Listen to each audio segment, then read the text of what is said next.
Hi guys, and welcome back to Autism Journeys. Today I'm really lucky in that I'm speaking with the wonderful Dr. Micaela Connolly, Senior Child and Educational Psychologist from Autism South East Services here in Cork in Ireland.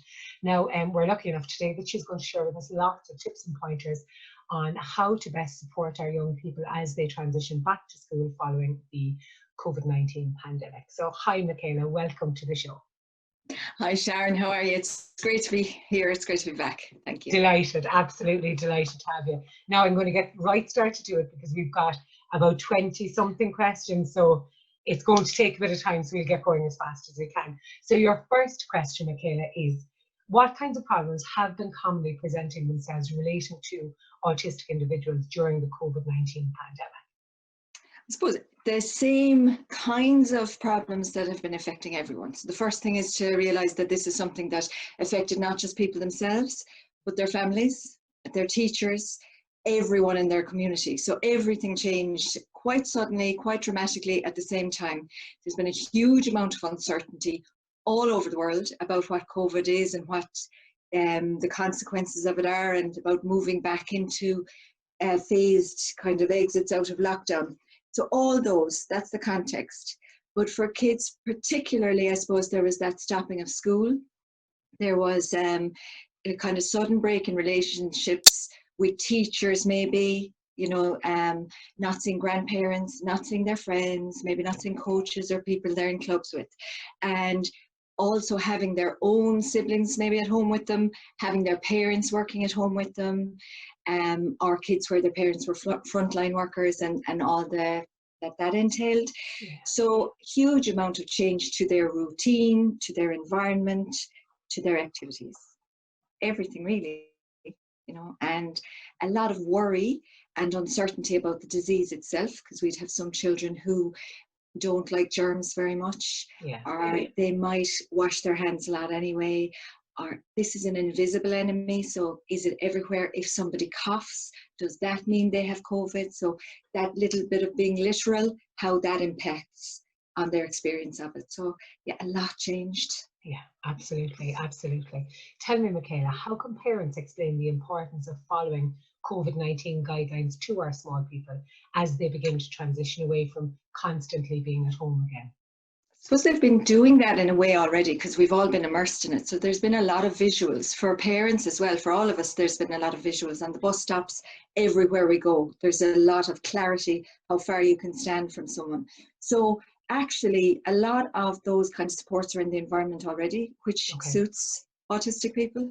If your environment is giving you a lot of information, you will move more smoothly through it. There's a lot of lovely resources out there. So if people are looking for social stories, there's a load on our blog now that speech and language therapists have done in the Brothers of Charity. So they'd be on the Southly ASD blog. There are lovely books that have been prepared especially for kids. There's one, I'll just say now, it's Oyster and Caterpillar, I think. If people want to look that up, that explains social distancing and things like that. Leah Coopers from the Zones of Regulation has prepared some stuff as well, some information. She's got a YouTube video which could be quite interesting. So there's a lot of resources out there to help social stories and things like that that'll help people understand. But using comic strips, using social stories, using our experience of the environment, and always modelling, because kids will copy what their parents do. Yeah. And Michaela, with regards then to the young person, I know I have a couple of young people in this house whose anxiety levels are very high, and they are trying to control how other people behave with regards to hand washing and with regards to cough etiquette and so on. How can we support the young people who are presenting with that kind of need for controlling other people because of their own anxieties around navigating the school situation? Because undoubtedly it's going to be hugely anxiety inducing for them. Yeah, and that is actually for all of us, because any of us who are going shopping are looking at what everyone else is doing. So I was somewhere the other day and there were 3 young people who weren't wearing masks. Everyone else was, and you are going to have feelings naturally about that. Gosh, you know, we should all be doing this, we're all in this together. But I'm remembering, and you'd have a visual in your program about this, what's in our control, maybe 50% of what happens around us. What's out of our control is 85%. So it's just coming back to that kind of a rule I can only control what I do. Yeah. And that's going to really help. Yeah. And if a certain percentage of people do that, that's going to really, really help. So there will always be people who don't follow the rules. They exist, they will always be there. But if the majority of us follow the rules, things will be okay. So I suppose writing that down, or getting a child to list out what they are responsible for. Perfect. I suppose looking at that visually to work on that visual strengths for the autistic child. Yeah. And I like identifying those 15%, that 15% that they are absolutely in charge of and what they do have control over. Yeah. And trying to encourage them to focus on that. Yeah. There's another lovely visual I came across as well. It's kind of 3 circles. So there's a big circle saying what I worry about. Small circle inside, things that can happen. Small, tiny circle inside, things that do happen.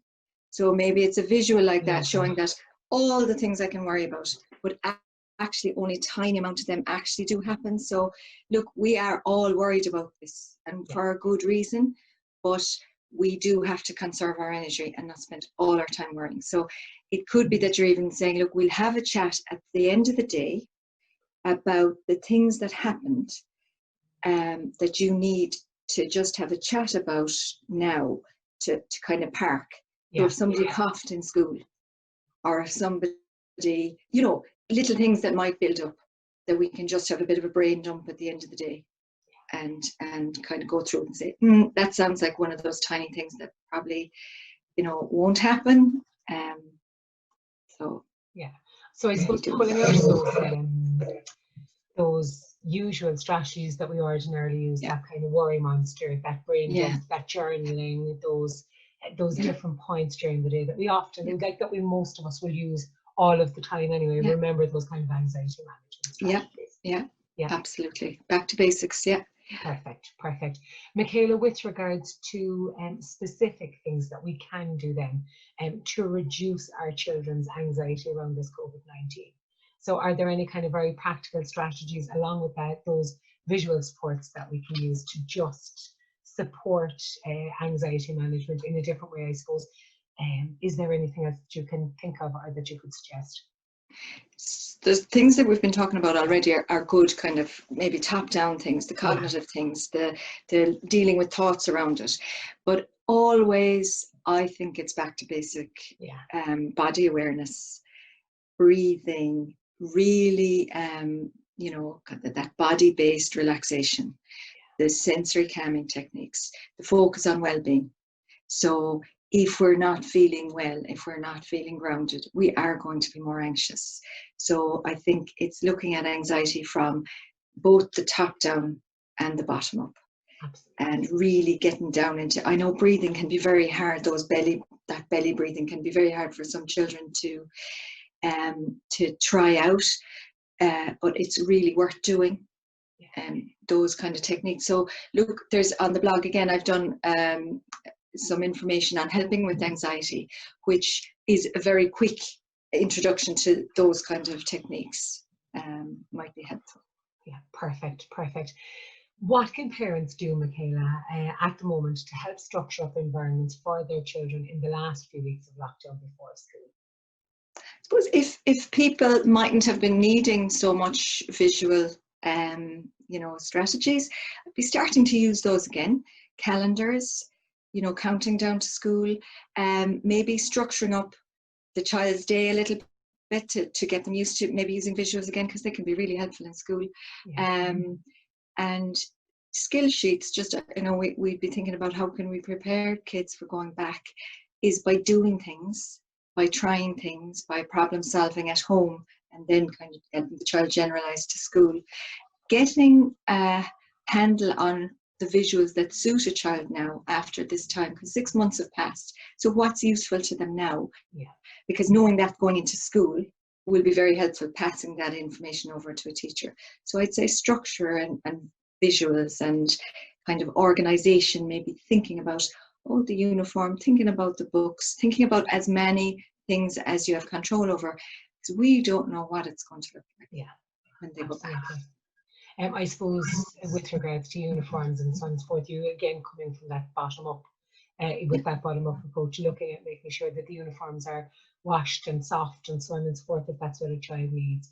I suppose for me, I'm thinking around needs that my children have consistently had right across since they were very, very small. And the reality is that those kind of needs, that kind of support around change and that support around transition, potentially is not going to be any different to what it was 6 months ago. So remembering the things that they would have needed support with previously and making sure to communicate those to any staff member as well. It's going to be a lot of the same strategies, because this is a transition. There's a huge context around it, but it's the same transition that they'd have made into school. Or into preschool, or from, you know, so they have made transitions before, and they make transitions every year. This year, things might work a little bit in people's favors because everyone's going to be in the same boat. There's going to be very high anxiety. Everyone's making a huge transition back. Schools are going to they'll have to be really structured. They'll have to have very strong routines in. They'll have to, you know, you're going to be sitting in the same chair, in the same desk, with your own materials, which might suit some people. You know, that the things actually might be more clear and structured. So it will be different, but the more preparation there is, the more you can find out about what's going to happen, the better. And if you can present that visually, whether it's a video of the school, or whether the school sends out social stories, pictures of who the teacher is going to be, or who there might be more than one teacher, or who the kids, if you're going to be in a bubble, who they would be, having all that information. Perfect. And I suppose just to note that school offices are going to be reopening if they've not already done so. They are going to be reopening in August time, so it will be possible to contact the school and to ask them for particular resources or information around staff and so on and so forth. And I suppose the other thing just to say, Michaela, is that I know that on my website at the moment, on the Autism Journeys website, there is a school's communication passport that's available to download, so people can literally write down any and all relevant information and share that with staff if they so choose. And I think that would be really important, because, you know, a lot of autistic kids go into school and you could not tell what they're feeling by looking at them. You know, and I suppose it's that masking that people do. Not all people, but some children do really mask. And it mightn't be easy to know what's going on for them. So knowing what they look like when they're worried, because you might have new staff who are coming in. So knowing what that looks like, whether it's just that somebody starts to blank gaze, you know, look with a blank look, or that they start to maybe go pale, or they start to get angry, their voice might change in pitch, or it might change in speed. Their speech might, you know, whatever it is that you know when your child is getting upset, they might have to look at that and really learn about that. Yeah, absolutely. And I suppose those kind of moments that a child might need a sensory movement break as well. I know in this house, all of my children across the years would have tended to just become that slight little bit more fidgety in their seat, that little bit more jiggle to their leg or whatever the case may be. And oftentimes you will see, I suppose, any child that I've ever observed, I've noted that there is that kind of a difference in their movement as they become more sensorily dysregulated. You know, so I suppose relaying that to the teachers as well will definitely help support the small person. All of that, exactly, yeah. And I think also preparing the child for that we're teaching them what their triggers might be, whether it's noise or whether it's something happening suddenly, change, transitions, that we're teaching them, this is what's going on for you. It's very normal for you, and it happens to a lot of people. These are the things in your body. Because you might be more anxious, it might be a bigger effect.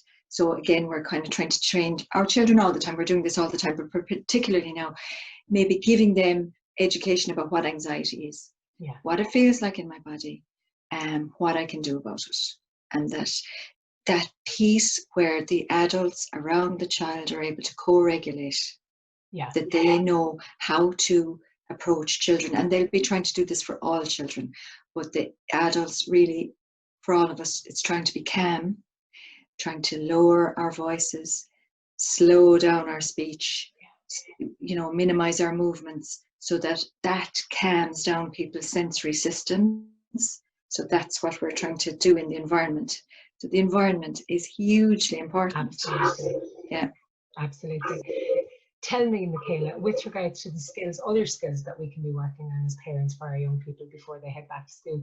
I know you mentioned kind of looking at anxiety management, and you mentioned the reintroducing visuals. Are there any other kind of skills that we could be potentially working on that might set our young people up for success? I suppose the practical skills that they might have forgotten how to do certain things over the lockdown. You know, the ordinary things like packing your bag or organizing your materials, maybe getting your lunch ready, things that are going to help them feel more competent and more kind of lining up. For some kids, they might actually forget how to line up in the yard. So all the things that they're expected to do socially, particularly in groups, because they mightn't have been in groups for a long time. And I suppose I'm thinking of, you know, preparing kids by being out and about a bit more. There's some children who in lockdown didn't have loud noises in their environment, and then going into a shopping centre was a huge trigger and a huge upset. They weren't used to the noise. So kids, and I think people will have learned a lot about their children in lockdown. They'll see them in it. Hopefully the majority of kids were okay and were calm and were, you know, and everybody was okay. But for some it will have been really difficult. But where things were okay, you will have seen a child who was likely to have been more calm and more themselves. And for any child who was a bit burnt out before lockdown, people are seeing a very different person now after having rest and recovery. So you'll have learned a lot about what triggers maybe your child has, but they're going to be going back into some of those situations where there's a lot of people, where there's a lot of noise, where they might have to be putting on their mask again. So they're the things that I'd be thinking of. What did we learn? And what are we finding now that we're coming out of lockdown? And how is the child responding to more people, different places? So practicing going to the school maybe, or driving by to see what the reactions are, how your child is feeling about it. Just how they're feeling about seeing their friends again. Some kids are really going to look forward to it, and that'll carry them over the threshold. Some won't. They just won't, you know. I know our experience has been young people who have actually thrived in the environment at home, who have been much more comfortable being at home without additional social demands being placed upon them. And I suppose what we're doing at home at the moment is we're now, I'm dealing with older children at the moment, but I suppose we're discussing different scenarios that children might potentially face into, and ways in which are strategies that we can use when that my child can use if they face into that scenario. I suppose the other thing around that though is that we're taking photographs of any mind maps we're doing, or any writings up or notes or bullet points that we're taking, and we're storing them on the phone gallery and the picture gallery, so that they can refer back to them as is necessary if they're thinking about these scenarios before they go back to school. And even when they go back to school, they're still going to be there on the phone as a resource. Do you know? Yeah, absolutely, absolutely. So it's the preparation, and visual. Visual in whatever way suits the child. I think people sometimes think visual, oh, it has to be a picture, it has to be an image. That doesn't necessarily mean visual. Like could visual be can passing, be writing, can be whatever. Driving by, you know, it's just that's very concrete, that's very immediate, and okay, right, this is what we're talking about. Absolutely. Michaela, tell me, what kind of challenges might children be facing heading back to a school environment after so long? I know we've mentioned noises, those kind of sudden noises. Are there any other kind of challenges that you could foresee a child perhaps facing, and that we might be able to preempt as parents? I think if you've got a very good visual memory, and that memory carries you through a lot of situations, going back is going to look very different. I'm imagining that there will be yellow and black stickers everywhere, you know, reminding people. So the environment is going to be different. There might be a different number of people in your class. You know, you might, some of your friends mightn't be in your group. You might have a different teacher. You might have new staff in the school. So new routines, because we don't know if you're going back 5 days a week or 2 days a week or 5 more, you know, we don't know what it looks like. So once we do know though, we can prepare. So doing the social stories or doing the videos or whatever is going to show the child, this is what I'm going into, and this is going to be my routine. but it is going to be different and we don't know how. So that's a challenge for everyone. For children who, you know, if we are talking about anxiety, if we are talking about kids who are very sensitive to smells or sounds, it's looking at their sensory needs. So thinking about whether it's ear defenders or whether it's, you know, having a smell bank if you need to have your tissue, something's nice smelling on your tissue, or your clothes smelling a certain way, as you said, or whether it is you know, having fidgets that you can use, and I think the equipment, that you have the right equipment that you always had. If you had a cushion to sit on it, you know, a disco sit cushion or whatever it is, that's there. If you used an iPad or a laptop, that is there for your use only, you know. I'm not, and that shared materials, I don't think there will be shared materials, so whatever you're using needs to be kind of kept just for you, and there are things to be thinking about. Okay. Would it be worth, Michaela, parents perhaps considering just talking about different environments, quite literally just talking about what school used to look like, and that the fact that it's going to be different, quite literally, not introducing anything around what it actually will look like, but just introducing that concept of change. Change, yes, absolutely. And the change is normal. Change can be good. It can be scary. Things changed. We stopped school, we changed, we stayed at home. Now we are changing and we are going back to school.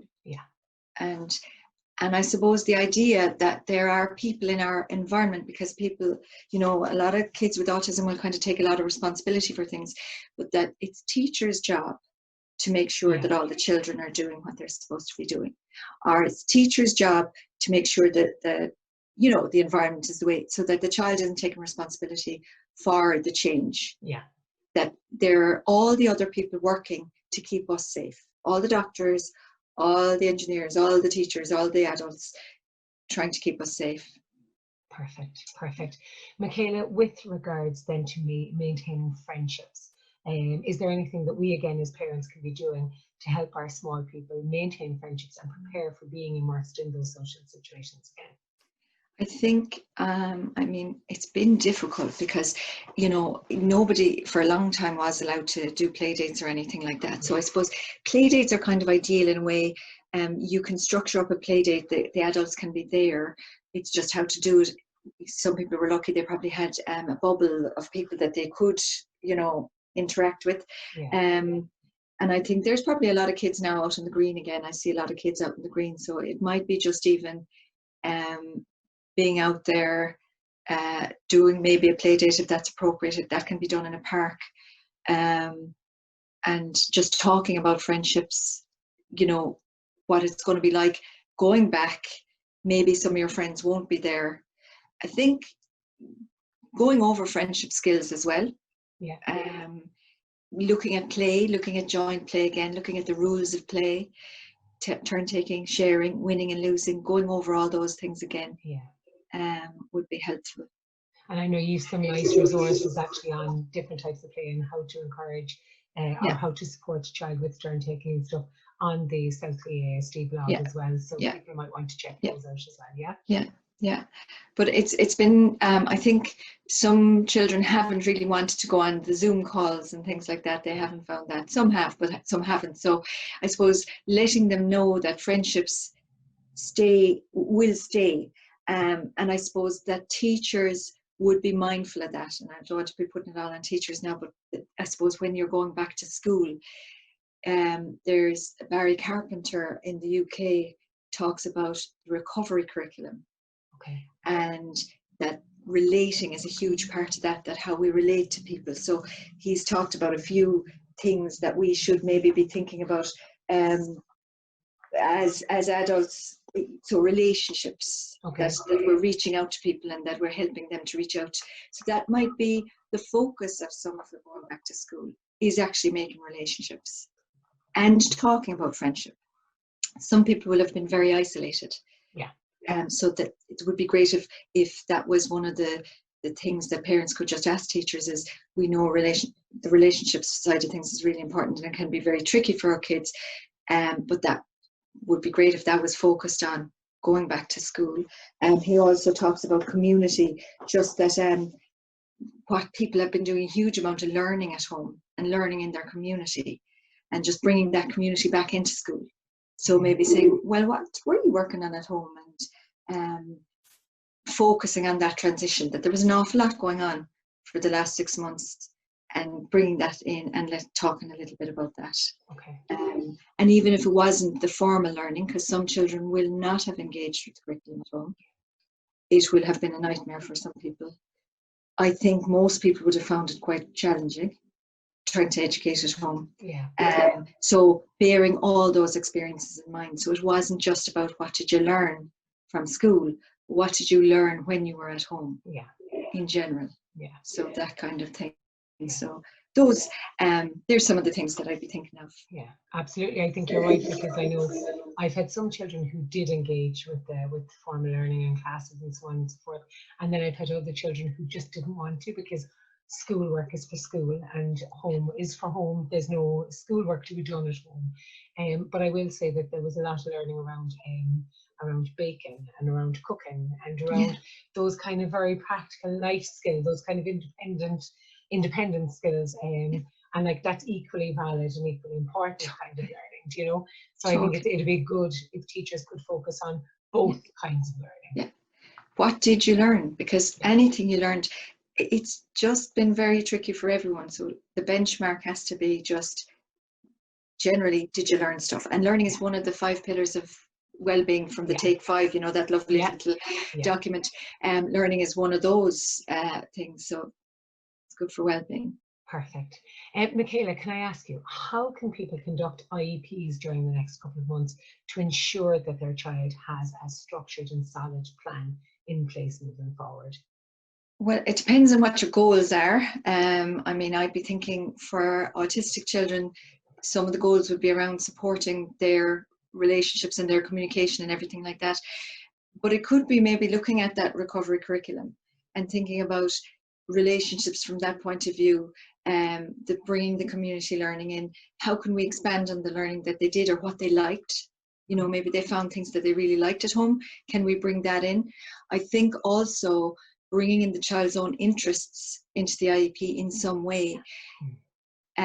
Kids have very special interests, very deep interests, and they can be hugely rewarding. They can bring them great joy, and they can be very calming.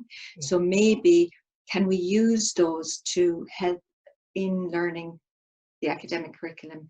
Can we bring those into that? So that might be part of it. But difficult to say what the education is going to look like in the next couple of months. But I think the more practical, the more about regulation and safety, the better. Yeah, absolutely. That would be my focus, is safety and regulation. Yeah, absolutely. I suppose coming back to that kind of special interest piece, I know one of the children in this house always has learned best when using their special interest machines. So much so that that there was about 6 months of one particular school year, shout out to the lovely Miss Corkery, around Tara McAdam and machines and so on and so forth. And actually, rather than focusing on that real reading and writing and arithmetic, there was focus on research skills and on presentation skills. And this is the young person who found it difficult to speak in front of a group, suddenly was very confident in speaking in front of the group and was able to share, and was definitely more confident in himself moving forward, because he believed that he had equal learning skills and equal learning strengths following this program. So I think it's absolutely essential, because I do think as well, by way of managing anxiety, that if a child is able to focus on something that ordinarily does bring them joy, it is automatically going to help regulate and help them manage that kind of anxiety piece that they're going to have to be dealing with anyway. Do you know? I suppose just to say too, though, that like we're also used to, I suppose, as older parents, we're also used to how an IEP oftentimes does work, that it is important that we perhaps flip the narrative a little bit and reframe our idea on what it might look like this year, particularly following that 6 months off. You know, I think so. The other thing too, Michaela, I suppose, is just because I'm aware that there's some new parents always tuning in, is can you just tell people a little bit about this communication journal, homeschool journal as well? I know that there'll be veteran parents who will know exactly what they are, but I'm mindful too of ensuring that newer parents know what they are and know how to utilize them as a tool moving forward. So a lot of children with autism wouldn't kind of answer questions like, how was your day? Or, you know, that wouldn't be an easy question for them to answer. So the homeschool book or sheet or journal or email or whatever it is, it's just where you're able to give the teacher the information, or SNA, the information that they need. How did he sleep? Did she eat her breakfast? She's a bit upset this morning, whatever it is going in, and that they will tell you what's important that happened during the day. Yeah. And it's nice that it's not a book about he did this, he did that, he did the other negative stuff. That's not what it's about. It's not about problem solving, really. It's about who the child might have played with. Was there a visitor to the school? You know, did the Lord Mayor come or something? Did they do anything nice? Did anything exciting happen? So just information that lets the parent know if there's anything they really need to know, but also it's a bridge for the child to be able to tell the parents maybe later in the evening a few things about school. Yeah. So it might be, oh, did anyone, you know, you've seen what's happened, and you might say, did anyone come in to school today? Did anyone different come in? So you can ask kind of questions, not straight on questions, but kind of roundabout questions that might help the child share information. But it can be very important, and certainly where you might be anxious about how a child is doing, and maybe there are things that you're trying to straighten out with the teacher and the SNA, that there is some communication there. Now, I'm not sure what it'll look like. I don't think it'll be a book now because of passing back and forth, but if it's safe to do a message, or sometimes people can, you know, do emails and things like that. That might be. I suppose we would ordinarily use emails and messages for older children, so it makes sense actually that there might be that communication with younger people. And I suppose the other thing around that communication journey is that when we think about the child, what happens in school impacts upon them for the rest of the day, just like what happens at home impacts upon them during school. So it's a nice way of minding the child as a 24-hour person rather than as a child who are two separate beings, one at home and one in school. Does that make sense? Yeah. And you will also, I suppose, it's good for the school staff to know that, you know, if you have a child who's coming out to the car, you know, when they come out to the car and then they explode in a burst, or they just get very upset, they've obviously been holding it together all day. So just to let people know they've been wearing their mask and they're absolutely, you know, exhausted. Something needs to change. They're exhausted. So something needs to change. Some breaks need to be put in place, or something needs to change in school. So it can be useful to convey that. Perfect. What kinds of challenges are going to be faced by our children who are transitioning to a new school environment, namely from primary to secondary school? Well, secondary is a big jump. So you're going from one class to several, you know, a load of different subjects in some schools. So you have different subjects, you have different subject teachers, you have a load of different books, all the organisation and management of that. You've got a locker. You've got you might have to change classes, although I wonder now if that, you know, if the teachers will now be changing classrooms. You know, you've got your new uniform, whole new building. So there's a lot. New people, new students. There's a lot there. Lot of change, and a lot more independence expected.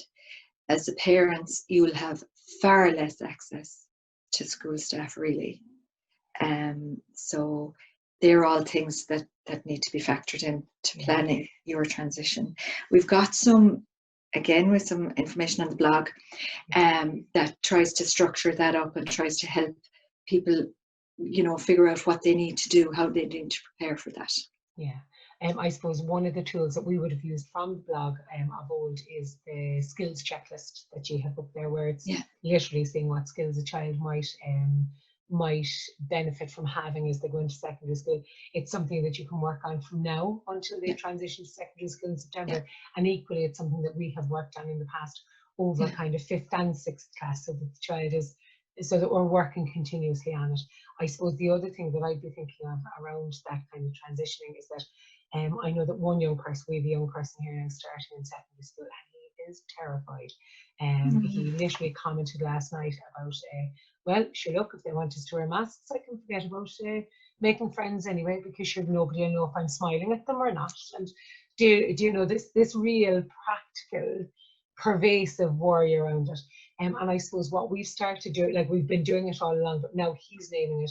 We've started taking note of different scenarios and how he can navigate those kind of infiltrating new groups or making new friends, or how to approach a teacher if he needs to approach a teacher, and so on and so forth, in that new context, so that he's equipped somewhat more starting secondary school than what perhaps he might be otherwise, do you know? Yeah, absolutely. It's completely terrifying for lots of kids, though, it is. And I suppose that's the other thing is, I've been saying to my guy for months, you're not the only young person who is feeling like this. Know that every other kid going into secondary school is feeling anxious and worried too.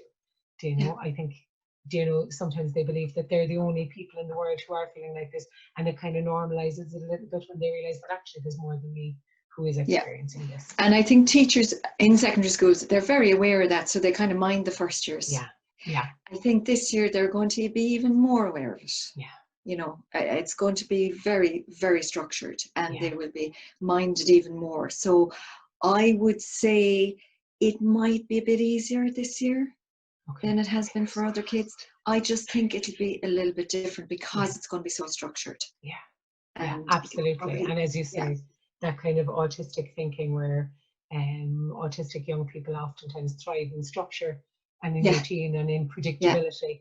It definitely will speak to their strengths. I'm thinking of Luke Bearden's, golden equation. Environment plus autism equals outcome. And I think let the environment do the work.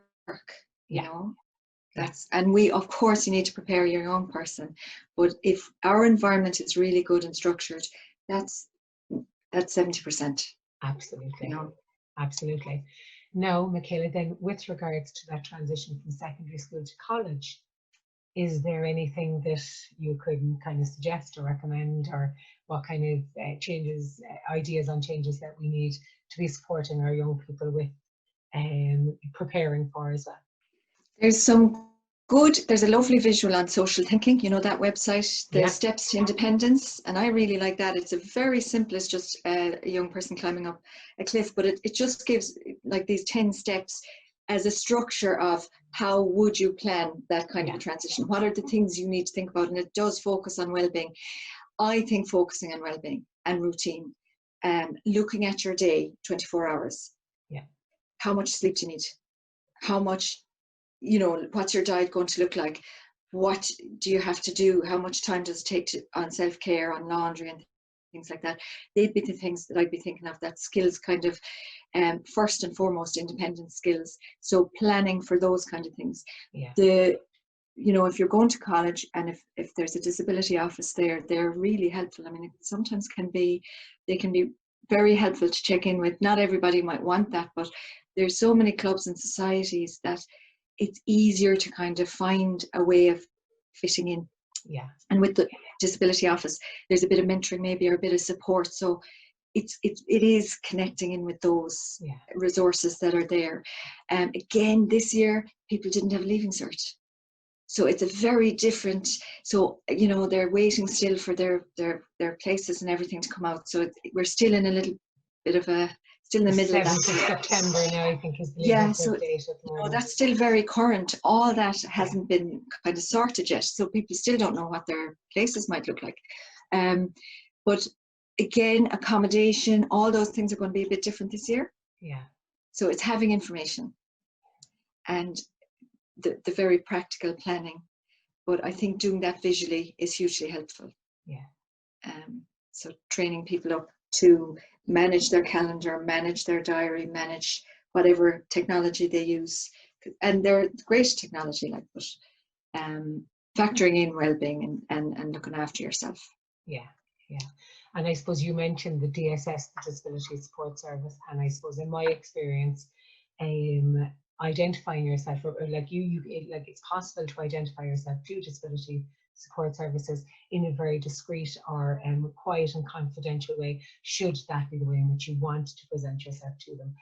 But I suppose for me, I'm thinking about exams, I'm thinking about exam supports. If you were somebody who ordinarily would sit an exam with a scribe or a reader, or using assistive technology or whatever, these are supports that absolutely are essential to be able to use moving forward. So it'd be important to do it for that reason. I suppose the other thing around the DSS is that oftentimes they can organise extra tutorials with specialist tutors in a particular subject area if someone is having a difficulty. So for that reason, it might be worth looking at it as well. And I suppose the other thing is that with regards to mental well-being and so on, it is oftentimes possible to organise counselling supports or mental well-being supports in that DSS, should you be met with a kind of an increase in anxiety or a heightened kind of a heightened level of panic around that kind of that change and so on and so forth. So I suppose and the only other thing I can kind of think of around college at the moment actually is that I know that in our experience here, we would have gone and we would have taken note of different environments. We would have looked at good seating position within the environment so that we could get out of jail very, very quickly should we have needed to. Looking at different sensory tools that might actually work very proactively in a more discreet manner if somebody needed it to be in a more discreet manner, and so on and so forth. So like, I suppose it's really important that these young people, be them going into secondary school or be them going into college, know that it's still important that the tools that you used when you were younger are going to be equally important and equally beneficial as you go. So try not to drop them, because I suppose that's people tend to consider, well, I'm going into a new environment now, I don't need to use these, I want to reinvent myself. And that can impact negatively then on mental well-being or sensory well-being as well, do you know? Absolutely. It's a huge change, and support, there's nothing wrong with taking support. You know, it's you have to juggle so much when you have autism. Yeah. You have to cope with so much. People are amazing, and they get burnt out, and they sometimes don't even know they're burnt out, but they work for so long, so hard, they get exhausted, and sometimes it can be difficult to know whether something is depression or burnout, you know, or anxiety, and are all the same, you know, in one. So yeah, I would take support, because you know, you deserve it. You're entitled to it. They're hard to get to. It's not easy to get those supports. Oh yeah. As a parent, we've fought for many years. Absolutely. So I take them absolutely if I could. And I suppose the other thing is that if you use them when you're in college and so on, it makes it easier to advocate for yourself and for your needs as you move into that kind of adulthood piece. Do you know, where you're quite accepting of exactly what you need and exactly what supports you. I always think classes, you know, can't read without them. Absolutely. And we couldn't have you not reading, Michaela, to be fair. We have to like you're too knowledgeable not to be able to continue to upskill. Michaela, with regards to the young people who are entering exam years, is there anything that we can do to help these young people get back to studying or get back into that kind of formal academic stuff? One of the things that Barry Carpenter talks about is a transparent curriculum, which is a useful thing. It's like saying, okay, this is what we need to be working on. So I think it's really spelling out what the curriculum is going to look like. So I think being very clear about what we need to do and why. Yeah. I'm always thinking of a young person who asked me one time, why do we do geography? And I did not have an answer. Yeah. And all I could say, because they say we have to in the Department of Education. But I know why we do geography. It's an important subject. But you can see from some people's point of view, why am I doing geography? Absolutely. So it's maybe that we are being very clear about why we have to do certain things. And maybe it's drawing a little bit of a lifeline if a child can tolerate it, because maybe we don't want to be looking at the life ahead. Some kids don't. But that says, if we do this, this is where do you want to go? And if we do this, this is going to get us there. So it's the rationale behind things. Yeah. And breaking things down into small, manageable chunks. Yeah. You know, if that's needed. Again, it's the planning. This is what we have to do, and this is how we're going to do it. Yeah. Whether that's using calendars or planners or whatever it is. Yeah. And hopefully it'll be okay. Yeah, I suppose I'm thinking of one child in particular who would have had huge motivation to become or to grow and become a doctor when they were younger, and would have had a great intellectual ability, shall we say, and would have missed out on that piece between being able to do something and becoming a doctor because they couldn't figure out what the in-between part was. They didn't know how to study and they didn't know how to ask how to study. So I suppose it's really important that we make sure that any young person that we are supporting, that they actually figure out a very practical way in which they can actually learn, where they identify their learning style and they identify how they can take in information and retain it. Because oftentimes we tell a child to go and do 2 hours of study now, do English study there for 2 hours, but actually we don't explain to them that, you know, well, maybe you might want to mind map and write everything out. Some people like to read paragraphs a couple of times. Some people like to repeat words over and over, and so on and so forth. So there is that piece where studying technique needs to be teased out with the child as well. Do you know? Learn how to learn. Yeah, exactly. Absolutely. Yeah. You know? Yeah. Michaela, And that might be something that they could be doing with their resource teacher. Absolutely. You know, that they could help them with that planning and that mapping out things and learning how to learn. What's your best learning style? Is it auditory or is it visual? Or is it, you know, are the things you could be watching on YouTube, documentaries and things, rather than reading a big book about it? So yeah, explore that. Yeah, absolutely. Michaela, tell me, what can teachers do to make the transition back to school and classroom settings easier for our autistic pupils? I think it's really important that teachers are okay too. It's just that they are okay, that they feel they're ready to take it on, that they're being minded, that they're minding themselves. You know, well, it's hard to do, but you know, so I suppose one of the biggest things is being regulated yourself when you're regulating other people.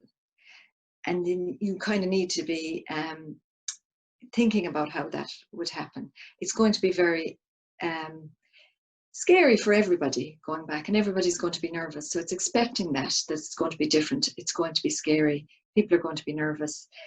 All your routines are going to change. So I suppose factoring that in some way. Every child is going to have had a very different experience.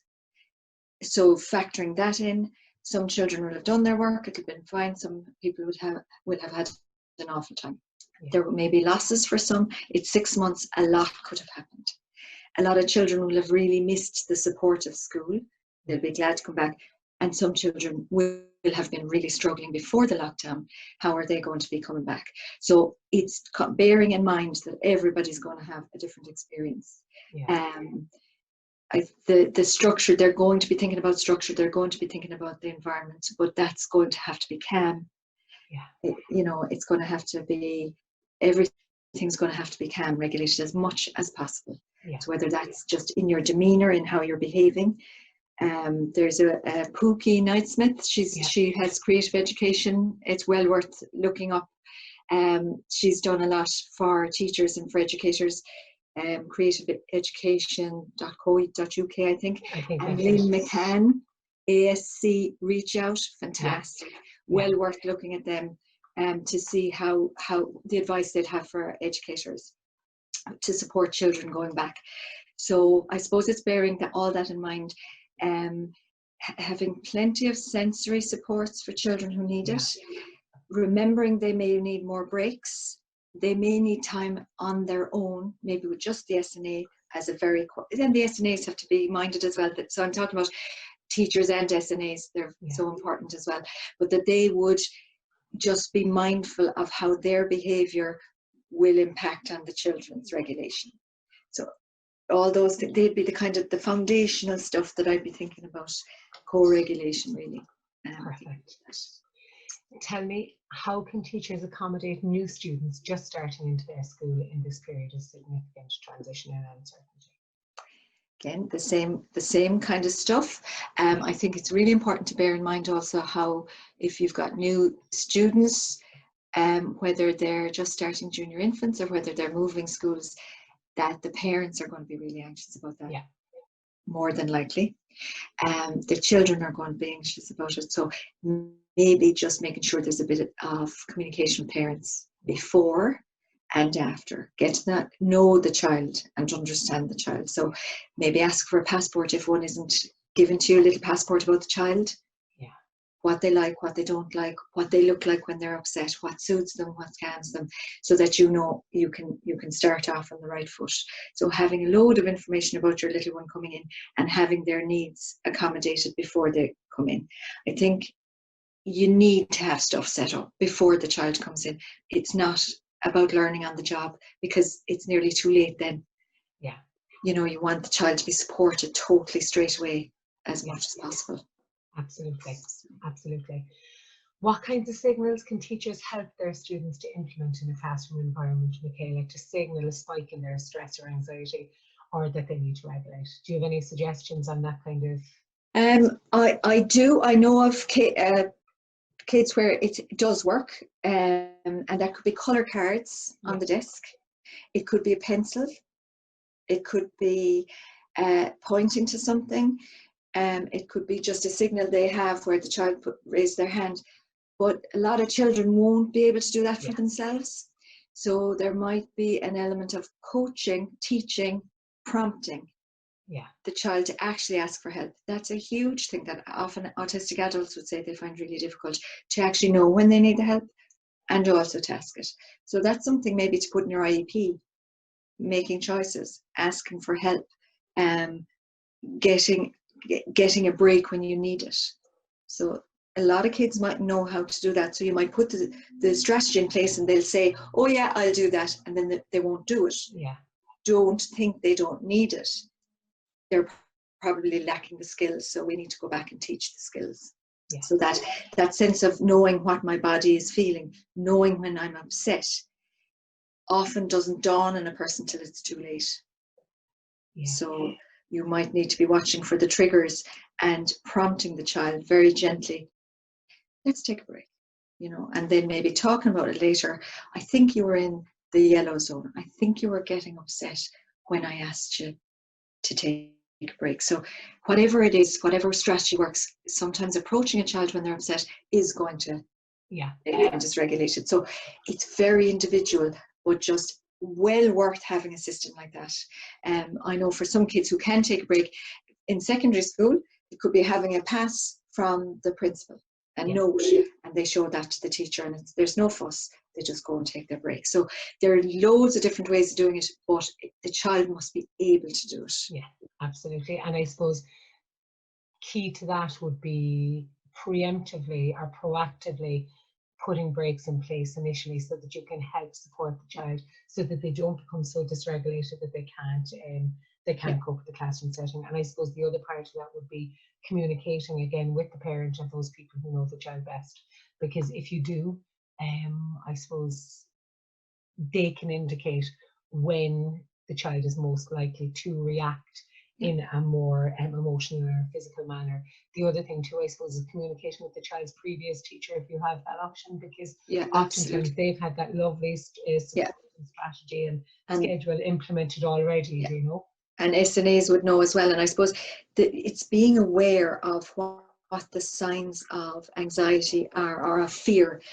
And what we would often before have said were behaviours, you know, just behaviour, and looking at it just from a behavioural point of view, we now look at much more from an emotional point of view. And we have realised over time that actually what we're seeing when it's hitting, kicking out, lashing out, shouting, or when it's crying, running away, hiding under a desk, or shutting down and becoming really, really quiet and glassy-eyed, that's fear. Yeah. Majority of the time, that's a fear response. It's a biological response. So you just don't take it personally, and don't think it's a behavioural thing. Don't think punishment is going to sort this out, because it isn't. It's going to be safety. So it's taking the child to safety. And we really don't want a child to be in that position where they're so frightened that they become physical. So we do, as you say, we want to prevent that. So we put the strategies in, like the breaks. Some kids become exhausted from that masking. They need time alone, where appropriate. And all this can be discussed with parents, and children themselves will often tell you. One of the things that I find works very well is this idea of a battery. So what drains my battery and what recharges my battery. Kids really get that, a lot of them. They might have their own explanations or ways of saying it, but even to know, okay, what's your battery like when you start school in the day? And if they say it's a 2%, you know, okay, we need to sort that out. What's your battery like at break time? So what, you know, you can find out very quickly from a child how their day goes and what makes it better and what makes it worse. So some children would say what really drains it is being with other people. So then we need to think about time out. And it doesn't, less than 10 minutes for some. But so it just helps so much, and it helps so much with concentration and well-being and their happiness, you know.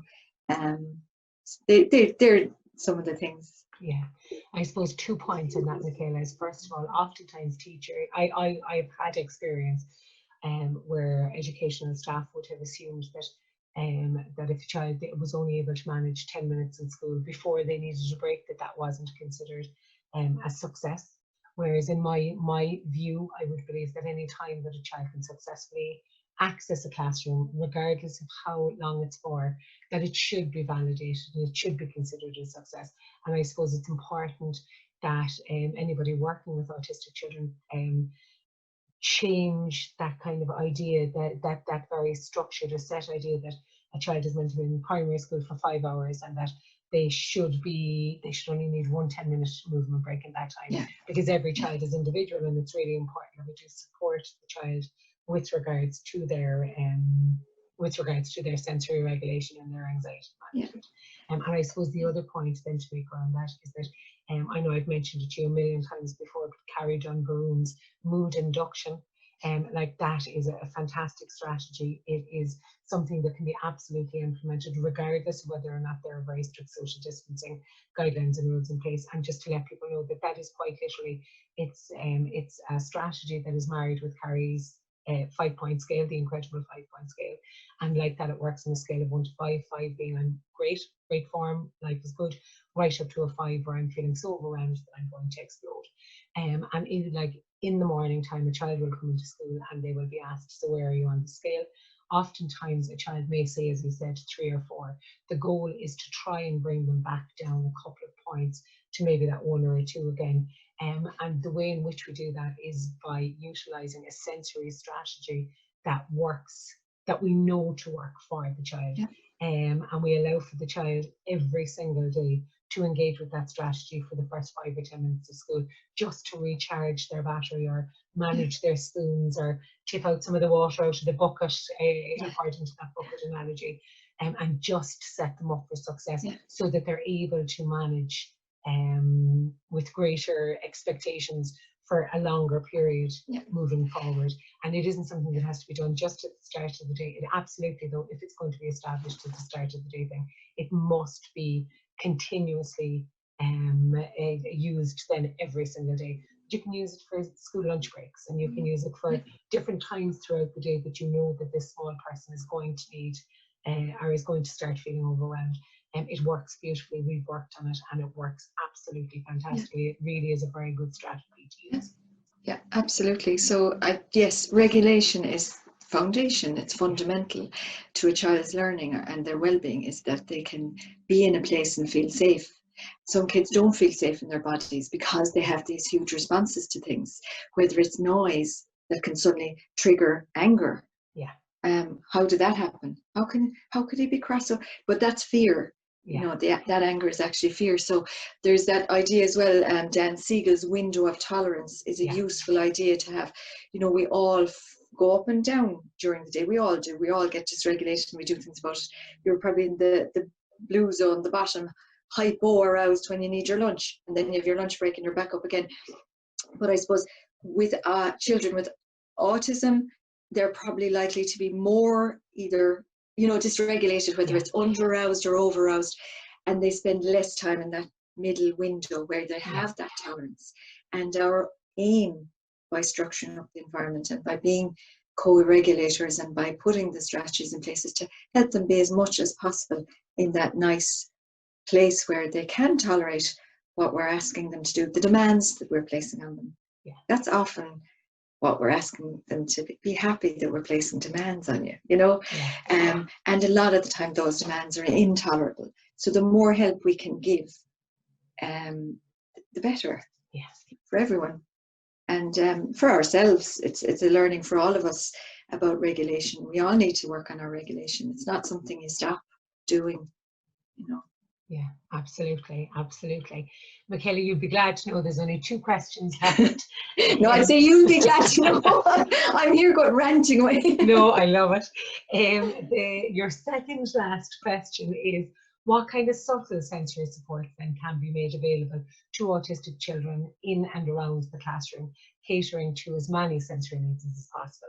Like, we know that it's really important that we individualize wherever possible, but just to have those kind of general strategies as well as sensory supports, what kind of other things can we be implementing? I think quiet for everybody, you know, that a room is quiet. If you've got a room with very scrapey noises, I have seen where people have put old tennis balls on the bottoms of the chairs just to stop that scraping. I think as much as we can, having quiet, having maybe darker rather than brighter, like thinking about the lighting, very bright lights or strip lights fluorescent lights can be awful for autistic people. They hear a buzz that nobody else can hear, and it can be really dysregulating. I had some children who would actually not go to school because of the lighting, you know. So now other children crave lights, but that could be built into their day individually. So I think it's looking at the environment that it is as calm as possible. Maybe for now that there isn't too much visual going on, because I'm just thinking about all the visuals that are going to be in place because of COVID. So maybe the walls might need to be fairer than they usually would be. And I know people love putting art up. Maybe we could be putting art on the corridors. Absolutely. Or at a certain level where the child isn't kind of bombarded with those kind of visuals. I think also there's some whole class breaks people could do, maybe with deep pressure or movement, making sure it suits everybody, because I know some children could be very much alerted by, they could be made more hyper by certain things. So it's just thinking about, are there activities we could do that would calm everybody? Are there activities we could do that would suit everybody to alert them? And when are the good times to be putting those in place? We can also teach, like some kids would use fidgets very, you know, subtly. So it could be hair ties, some of those, you know, wiry ones or whatever, or blue tack. A lot of kids would have blue tack in the pocket. Some kids like pens and pencils, fidgeting with them, fiddling with them. So I know that can be a trigger for some adults, but just if it's not hugely distracting for peers, that somebody would be able to fiddle with their ruler, their pencil case. And then there's lovely in-seat activities that kids can do, chair push-ups, or, you know, hand presses and things like that you can do in your seat, and self squeezes, and they're very subtle. So there's a variety of things, finding out what suits the child. Yeah, and I suppose just to say to any teacher who would be considering implementing these kind of individual but very whole class strategies at the same time, is again just to remember that it's really important that we are certain that the child knows what the expectation is, and that they know how to utilize these, or how to actually do a seated push-up or a self-squeeze or whatever, before we expect them to be able to do them independently. Yeah, absolutely. And they're not replacements for sensory breaks. They're small in-seat things that you can do, or in-class things that we can do that'll meet the needs. Yeah, but as you say, allowing the child to access whatever sensory breaks and so on and so forth they need as well. Perfect. Last question, Michaela. Do you have any other advice for either parents or teachers and other educational staff surrounding that transition back to school? We're all going to be anxious, so that's natural. And get as much information as you can, and put that together, and show as much as you can what's going to happen. Practice as much as you can. And I suppose it probably is going to go better than you think. I would hope for most people. It'll probably, you know, like any other transition, you get there in the end. But all the things that we talked about are very important. Of all of them, I suppose it's the regulation piece, and that everybody's feeling safe. Michaela, thank you so much for being on this. You're welcome. You're an absolute gem. A pleasure.